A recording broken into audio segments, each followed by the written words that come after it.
Nous sommes en début d'année et comme chaque début d'année, on se fixe des résolutions, des objectifs qu'on veut atteindre. Mais on se rend compte que plus l'année avance, moins les choses se passent. Comment on peut faire pour briser le cycle et pour pouvoir avancer? Pour vivre un changement dans nos vies, on a besoin d'un déclencheur.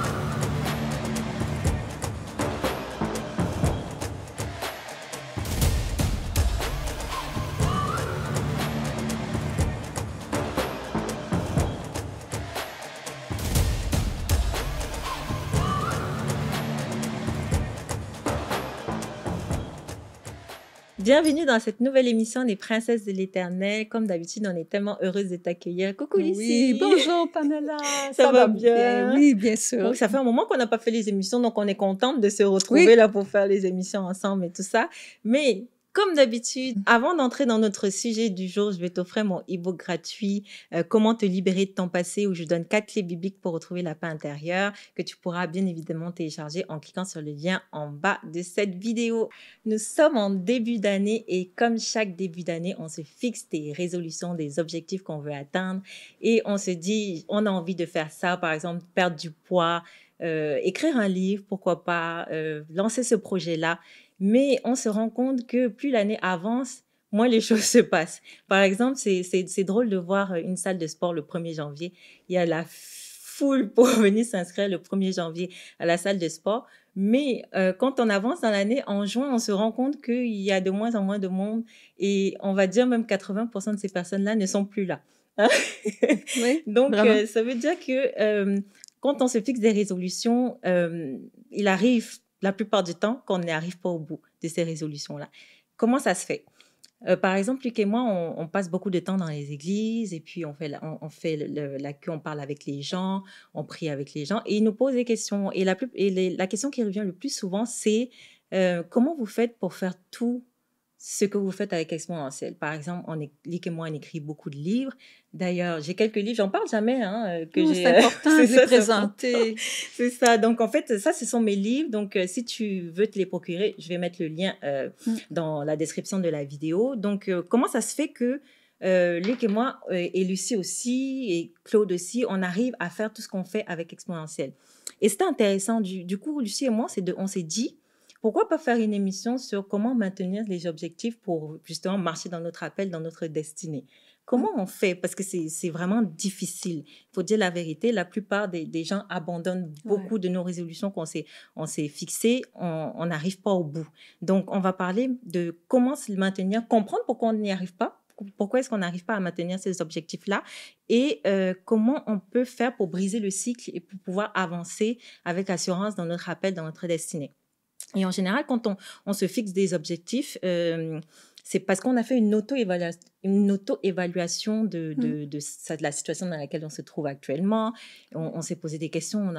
On trouve qu'il y a des manquements sur pas mal de plans. Par exemple, il y a des manquements au niveau physique, au niveau spirituel. On a peut-être même des manquements au niveau de notre besoin d'accomplissement. Et donc, c'est ça. On veut ajouter, effectivement. C'est ça.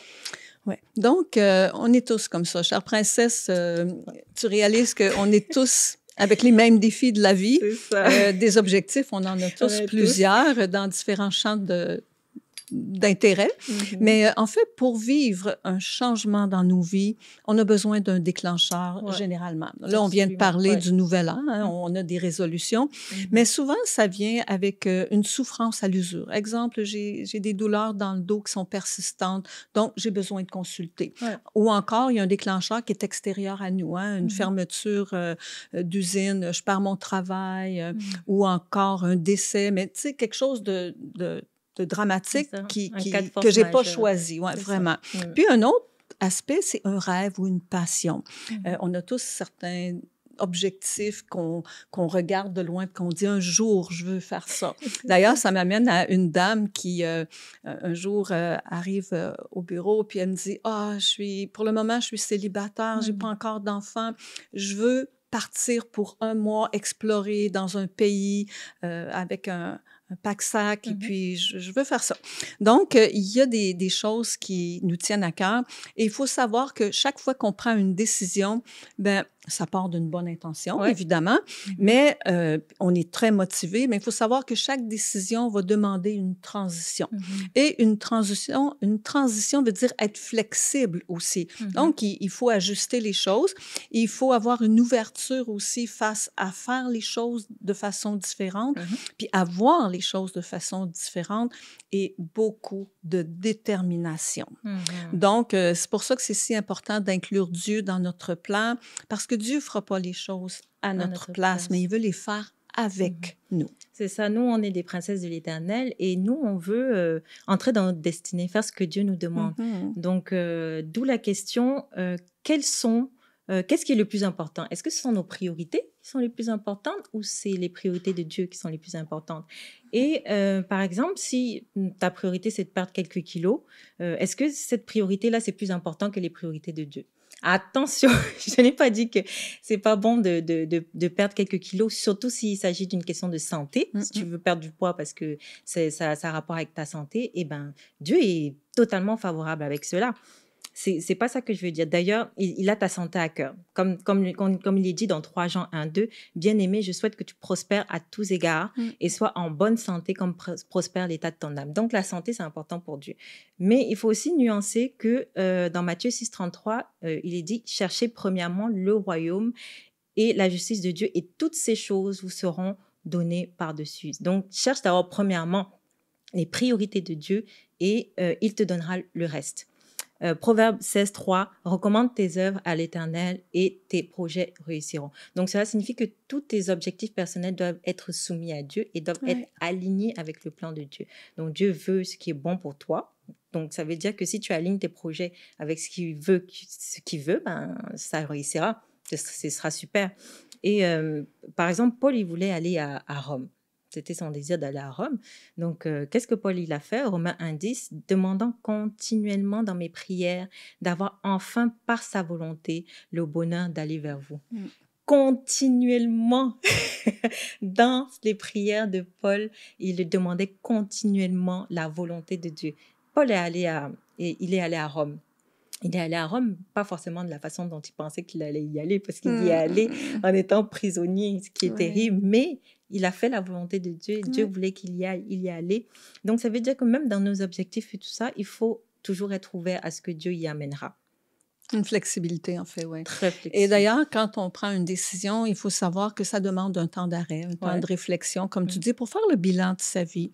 Et Dieu nous confie la responsabilité des choix dans ce que nous allons faire ou ne pas faire. Et ça, c'est important. On a une grande responsabilité. Et j'aime bien le verset dans Deutéronome 30, 18 à 20. On ne lira pas, mais la fin du verset dit « Car de cela dépendra ta vie et la prolongation de tes jours. » Donc, c'est pas rien là, quand on pense à la prolongation de nos jours et à la réussite aussi de nos projets. Donc, lorsqu'on a fait un choix, il faut le regarder comme quelque chose de bien, bon pour nous et on doit le faire petit à petit pas pour ingérer le truc. Donc, ça nécessite aussi plus qu'un désir. Hein? Parfois, on dit « Ah, j'aimerais bien faire... telle chose, j'aimerais jouer du piano, Mais un désir ne nous mènera jamais très loin. Ça prend vraiment une décision. Et c'est ce qui va faire la différence. Sinon, rien ne va changer. C'est ça. Donc, il faut une décision. Une décision implique une action. Et moi, je dis la clé, c'est d'avoir peu d'objectifs. Quand tu as peu d'objectifs simples, clairs, c'est facile. Pour passer à l'action, moi, je recommande la fragmentation. C'est-à-dire que tu as un gros objectif qui est là devant toi, mais qu'est-ce que tu fais? Ben, tu le divises en tout petits objectifs atteignables. Et à la fin, l'effet cumulé va faire que tu vas réussir à avoir ton objectif atteint à la fin de l'année. Par exemple, simple, on va prendre un exemple vraiment super simple. Tu veux mettre une somme de côté. Donc, tu veux avoir cette somme-là à la fin du mois, ben, tu divises cette somme-là en petites sommes. Donc, ce mois-ci, tu mets une somme, tu mets 50 $. Et puis, finalement, à la fin de l'année, tu vas te retrouver forcément avec la somme que tu veux. Donc, en fait, c'est un paquet de petits pas qui, de façon cumulative, va réussir à faire que ton objectif va être atteint au final. Donc, la clé, la fragmentation. Chaque jour, tu peux mettre une demi-heure pour atteindre ton objectif global. Si c'est par exemple écrire un livre, moi, c'est ce que je fais quand je suis dans la période où j'écris des livres. Je mets donc dans mes journées de travail, je me mets toujours 1 heure ou une demi-heure pour écrire un chapitre, pour écrire même un paragraphe. Mais c'est sûr qu'à la fin de l'année, c'est sûr que tu l'auras ton livre à la fin de l'année. Il y a vraiment un résultat. Donc, c'est un paquet de petits pas qui mènent à un grand pas. Un proverbe chinois qui dit « Un voyage de 1000 lieues commence par un seul pas ». Donc, fais un seul pas. Tous les jours, tu fais un pas. Tous les jours, tu fais un pas. À la fin, il y aura un grand pas qui aura été fait. Et Pablo Picasso qui dit l'action est la clé fondamentale de tout succès. Et Pablo Picasso, c'est quand même un grand peintre, mais il a fait 50 000 œuvres, donc il a fait des pas pour arriver là où il a fini avec la notoriété qu'il a eue. Donc voilà, ça prend des petits pas pour avoir un gros pas accompli, un objectif de fait. Si tu commences à faire de la fragmentation, moi je pense que au niveau de tes objectifs, tu vas y arriver plus facilement. Donc, on va entrer encore plus en profondeur. Il y a 3 étapes dans un objectif. Oui, effectivement, il y a 3 étapes et on va regarder la première qui est la phase de lancement. Et cette même phase, on va la découper en 3 morceaux. Okay. C'est plus facile. Donc, c'est plus facile. Donc, la première, c'est le rêve. Je rêve de quelque chose. Je veux atteindre. C'est l'emballement. Disons, je prends l'exemple de la dame qui voulait aller en voyage pour un mois. Donc, elle est transportée par l'idée de visiter les pays. Donc, il y a beaucoup d'émotions, il y a beaucoup d'enthousiasme et c'est facile de se projeter dans le truc. Ensuite, on va la deuxième point, c'est l'organisation. À partir du moment où on a un objectif, c'est important de le structurer, de le planifier, de mettre en place cette réalisation-là. Donc, il y a beaucoup de zèle. Mais il faut penser, je pense toujours à la dame, l'aspect financier, l'aspect de travail. C'est facile de prendre 2 semaines de congé, mais prendre 1 mois de congé ou 2 mois, c'est plus compliqué. Faire garder le chien, prévoir les arrêts, les moyens de transport ou dormir. Donc, beaucoup de planification, mais il y a toujours un zèle. Puis, après, la 3e étape, ou 3e phase, en fait, c'est le plateau. C'est comme une 2e évaluation. On a mis beaucoup de temps, beaucoup d'intensité, beaucoup d'intérêt à développer ce projet-là, mais finalement, on dit « Oh, c'était pas aussi facile que j'avais prévu.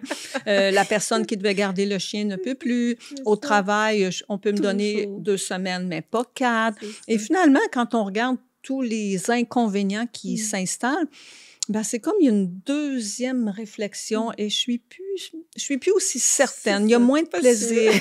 Et plus que ça, on commence même à regarder les risques. Tout d'un coup, que je tombe malade pendant le voyage ou que j'ai un accident. Donc, notre première étape comprend vraiment 3 phases. Et ensuite, on se dirige vers la 2e étape. Et celle-ci, on l'appelle le déclin. Donc, autant il pouvait y avoir d'anticipation puis d'enthousiasme au projet, là, il y en a moins. Et là, c'est comme, il y avait l'amplification du plaisir, maintenant, il y a l'amplification du négatif. C'est trop compliqué, je suis fatiguée, ça demande trop de surcharge, c'est compliqué. Et là, 2e phase, c'est il y a un sentiment d'échec. Je pense que je vais laisser tomber. C'est plus compliqué, vraiment. Et là, s'installe la déception. Je suis triste de moi, je suis déçue de moi.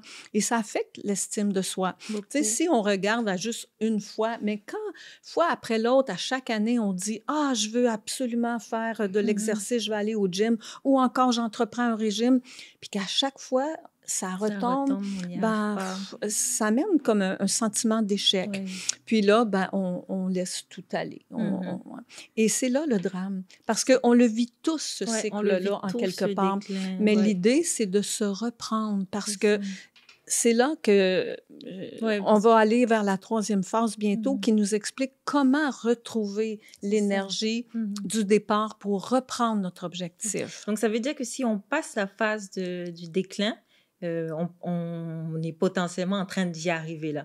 Donc, il faut juste passer ce cap-là, parce qu'on dans tout objectif-là, il y aura forcément un cap cette phase de déclin. Donc, si tu arrives à passer cette phase-là, tu vas tomber dans la 3e phase là, qui est beaucoup plus intéressante. Oui, en fait, celle-là, elle amène la réflexion profonde. Qu'est-ce qui s'est passé? Pourquoi j'ai arrêté? pourquoi j'ai démissionné? Et ça demande de regarder au niveau des émotions, au niveau de la structure, au niveau de mon temps. En fait, ça demande de l'humilité puis de la vulnérabilité. Parce que oui, il y a peut-être des facteurs extérieurs qui sont arrivés à moi et bon, j'en suis pas responsable, mais généralement, il y a quand même beaucoup de choses qui est en lien avec moi, avec ma persévérance, avec le découragement, avec la négativité, avec le manque de rigueur. Il y a plusieurs aspects qu'on doit aller considérer, puis c'est ce qu'on appelle les angles morts, parce qu'on a tous des angles morts. Oui, c'est ça. Oui. Et est-ce que c'était le bon timing? Est-ce que j'ai besoin de recadrer les choses? Donc, la grosse bataille est toujours au niveau de la constance du temps ou de la mauvaise habitude de procrastiner. Ben, j'ai pas vraiment envie. Demain j'irai. Toujours remettre à demain. Il y a une phrase que j'ai lue dernièrement qui m'a un peu choquée ou confrontée. Et la phrase disait « La chaîne de mauvaises habitudes est trop subtile pour être ressentie, jusqu'à ce qu'elle devienne trop difficile pour être brisée. » Tellement bon. Ça résume tellement. Oui, vraiment. Donc, il faut être conscient qu'il y a des objectifs qu'on ne pourra peut-être jamais rattraper. Donc, être vigilant sur ce point. Et j'ai envie de la répéter, la même phrase. Vas-y, la chaîne des mauvaises habitudes est trop subtile pour être ressentie. Mais jusqu'à ce qu'elle devienne trop difficile pour être brisée. Donc, c'est humain de relâcher, de retomber, mais ce qui est divin, c'est de se relever, de se reprendre, en main. Donc, dans ma deuxième étape, qui est coupée en 3 phases, reconnaître les conséquences de ne pas atteindre nos objectifs. Parce qu'il y a des choses qui sont banales, là, mais il y en a d'autres que c'est beaucoup plus sérieux. Des fois, je pense à des besoins de changement alimentaire pour préserver la santé. Il y a des choses qui sont vraiment conséquentes. Un homme âgé m'avait dit à un moment donné, si seulement je n'avais pas attendu le bon moment, les bonnes personnes autour de moi, les bons feelings, aujourd'hui, je serais tellement ailleurs. Et finalement, de conclure, le monsieur, que il n'y aura jamais de moment parfait. Et la seule chose, c'est qu'il n'a pas su saisir les opportunités. Donc, être capable de reconnaître les conséquences si on ne fait pas ou on laisse faire. Puis, le 3e point, c'est évaluer les bienfaits aussi. C'est important d'évaluer les conséquences si on ne le fait pas, mais d'évaluer aussi les conséquences, les bénéfices si on fait ces changements-là dans la vie. Et c'est toujours souffrant. Hein? Si je pense me lever très tôt pour prier, il n'y a personne qui ça demande. est emballé. Oui, mais quelle révélation, quel moment incroyable, hein? Où c'est souffrant de faire de l'exercice aussi, mais on retrouve de l'énergie, on retrouve la santé, c'est merveilleux. Donc, pour goûter les bienfaits, il faut accepter de souffrir, il faut accepter de payer un prix. Et c'est Paul qui dit « Je traite durement mon corps ». Donc, c'est pas de toujours faire les choses qui nous plaisent, qui sont les plus faciles, qui vont donner les meilleurs résultats. Il faut accepter aussi de ne pas être parfaite. Comme on dit, là, ça nous est tous arrivé, puis ça va nous arriver encore, qu'on va avoir des objectifs. Mais ça glisse. Mais on recommence. Donc, il faut accepter de ne pas être parfaite, d'avoir des échecs. Ça fait partie de la vie. Il faut accepter aussi d'être capable de se réajuster parce que des fois, l'horaire a changé, les circonstances. Donc, avoir un plan qui est évolutif et constamment adapté. Je pense que c'est important. Puis un autre point aussi, je pense qu'il faut considérer, c'est accepter de perdre des choses. Si on ajoute, il faut nécessairement enlever. On ne pourra pas tout faire. Non. Donc, accepter que il faut reconsidérer. Et des fois, peut-être que si je fais l'exercice, je ferai pas... je vais manquer une émission de télé. Ça se peut. Mais en même temps, lequel des deux est le plus important? En terminant, il y a peut-être un point que je trouvais intéressant, c'est la théorie des petites cuillères. En fait, ça a été une théorie évoluée pour les gens qui ont des limitations physiques et qui ne peuvent pas tout faire ce qu'elles aimeraient bien faire. Et la théorie suppose de mettre 10 petites cuillères avec des objectifs spécifiques. Le fait que c'est visuel, on voit, c'est intéressant. Et il y en a une que c'est un bonus, un bénéfice, une récompense. Mais les 9 autres sont des objectifs à atteindre.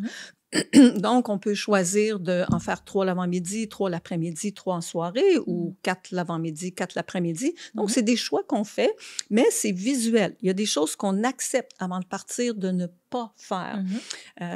Bon, possible que je fasse pas la vaisselle avant de partir pour le travail. C'est bon, elle va attendre, tout simplement. Mais tout ça pour dire que quand on met les choses de façon visuelle, c'est plus facile de gérer les trucs, puis d'atteindre nos objectifs, puis une satisfaction aussi, parce qu'il y a vraiment une satisfaction dans l'accomplissement. De toute façon, il y a beaucoup de techniques qui sont maintenant disponibles et tout ça dans la gestion du temps, la gestion des priorités. Il y a beaucoup de gens qui en parlent maintenant, c'est tellement important. Mais le plus important, c'est vraiment d'essayer en tout cas d'accomplir des petits objectifs, de se fixer à chaque fois des petits objectifs et de voir à la fin ce que ça donne. Donc, quand tu choisis de maintenir des petits objectifs à chaque fois, même les plus simples, tu es dans ton appel, tu fais la volonté de Dieu et ça plaît à Dieu de voir que tu fais des efforts pour accomplir les petits objectifs qu'il te demande de faire. Et la destinée, c'est quelque chose qui va toujours te harceler. Toujours te harceler pour que tu l'accomplisses. Donc, pour l'accomplir, ça prend des petits pas pour y arriver. Et prends un moment pour réfléchir aujourd'hui, je ne sais pas, après que tu aies regardé cette émission, prends un moment pour mettre des objectifs. Qu'est-ce que Dieu t'a mis à cœur comme objectif cette année? Et on serait vraiment heureuse de lire dans les commentaires quels sont tes objectifs, en tout cas tes objectifs prioritaires, ce que tu penses que Dieu a mis dans ton cœur cette année. Mets-les dans les commentaires, on va aller commenter. En ce moment, on commente pas mal, Lucie et moi, on écrit et tout. C'est notre objectif. C'est ça, c'est notre objectif et on le fait. Vraiment, si tu vois les dernières vidéos, on le fait. Donc, on sera vraiment heureuse de voir c'est quoi tes objectifs de cette année. Donc, si c'est passer plus de temps avec Dieu, est-ce que c'est passer plus de temps avec Dieu? C'est super. Est-ce que c'est écrire un livre, lancer un projet, retrouver la santé? On a parlé beaucoup de perdre du poids pour retrouver la santé. Est-ce que c'est ça? Donc, on sait que tous ces objectifs-là, c'est pas toujours facile. Mais si tu es dans la volonté de Dieu, ça va bien se passer. Il va te donner tout ce dont tu as besoin pour y arriver, pour arriver à maintenir ces objectifs-là et à les atteindre. Et en conclusion, moi, je dirais, je ne vais pas rentrer dans tout ce qu'on vient de dire, je dirais en conclusion, comment maintenir les objectifs? Premièrement, soumets tes objectifs à Dieu. C'est la principale chose qu'il faut faire tout au début. Donc, soumets tes objectifs à Dieu. Te concentrer sur l'essentiel, donc sur les priorités. Qu'est-ce qui est prioritaire? Donc, tu fais les priorités en premier, priorité, et comme ça, tu passes de priorité en priorité. Ensuite, tu crées un plan. C'est une stratégie. Il faut créer un plan. On ne fait pas faire quelque chose. C'est impossible d'atteindre un objectif s'il n'y a pas un plan. Sans plan. C'est impossible, vraiment. C'est comme, je ne sais pas, tu écris un livre sans qu'il y ait un sommaire, par exemple. Tu ne sais pas quel point passe après l'autre. Tout ça. En tout cas, il faut un plan. Une structure. Dans tous les cas, une structure. Donc, trouve une structure et donc, lance-toi. Et après, donc, tu acceptes que tu peux échouer. Parce que l'échec fait partie de la vie. C'est normal d'échouer. Le plus important, c'est se remettre en selle, de recommencer. Donc, si tu échoues, c'est pas grave. C'est correct avec ça. Il n'y a pas de problème. Il faut toujours se rappeler pourquoi tu fais ça. Pourquoi est-ce que tu t'es fixé cet objectif-là? Donc, si ton objectif, c'est la santé, tu t'es fixé l'objectif de perdre du poids parce qu'il faut que tu retrouves la santé pour servir Dieu, par exemple. Parce que si tu n'es pas en santé, tu ne peux pas servir Dieu. Donc, voilà. Donc, quel est ton pourquoi? C'est même bon, des fois, d'écrire. C'est quoi mon pourquoi? De l'écrire dans ton journal le matin. Pourquoi est-ce que j'ai cet objectif-là pour ma vie? Et comme ça, à chaque fois que tu es dans la phase de déclin, la phase sur le point d'abandonner, tu reviens, c'est quoi mon pourquoi? Et puis, on va te laisser avec une promesse, là, une belle promesse qui est dans Jérémie 29, 11. « Car je connais les projets que j'ai formés sur vous, dit l'Éternel, projets de paix et non de malheur, afin de vous donner un avenir et de l'espérance. » Quelle belle promesse le Seigneur nous fait, hein? Vraiment. C'est tout. Si on pouvait juste arrêter l'émission maintenant et se dire qu'est-ce qu'on retient de toute l'émission, ben, c'est ça qu'on va retenir. Il a de beaux projets qu'il a formés sur toi. Oui. Et nous, on le croit de tout notre cœur. Oui. C'est pour ça qu'on fait cette émission des princesses de l'Éternel et tout ça. Et à nous de les connaître. Oui, c'est ça. Oui. C'est ça. D'ailleurs, c'est super parce que je rencontre de plus en plus les princesses qui nous regardent et tout ça. J'en rencontre souvent et puis je vois que nos émissions sont appréciées. On voulait vous dire merci de nous écouter, merci de nous suivre parce qu'il y en a beaucoup qui nous suivent. Oui, c'est ça, et de partout. On est vraiment très reconnaissants. Et vraiment, on prend le temps de vous remettre toutes à Dieu. On prend le temps de remettre vos objectifs entre les mains de Dieu. Vous allez y arriver. Les princesses, vous allez y arriver. Il suffit simplement c'est ça, beaucoup de courage. Courage et persévérance. Persévérant et passer à l'action. Il n'y a pas de projet qui arrive à son terme sans qu'on ne passe à l'action. On arrête de procrastiner, on se fixe des objectifs, on passe à l'action, on fait quelque chose.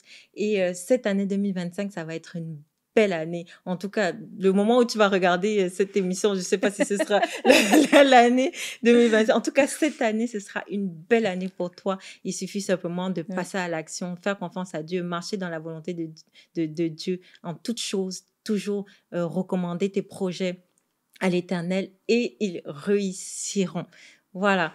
On va te laisser avec cette belle phrase. On te bénit au nom du Seigneur et on a vraiment hâte de te retrouver pour une prochaine émission. Et de lire les commentaires. Oui, et de lire les commentaires. On ira lire tous les commentaires. Promis, on le fait, même si on met un peu de temps pour le faire, mais on le fait. On va lire tous les commentaires. Alors, sois bénie, chère princesse. À bientôt. À bientôt.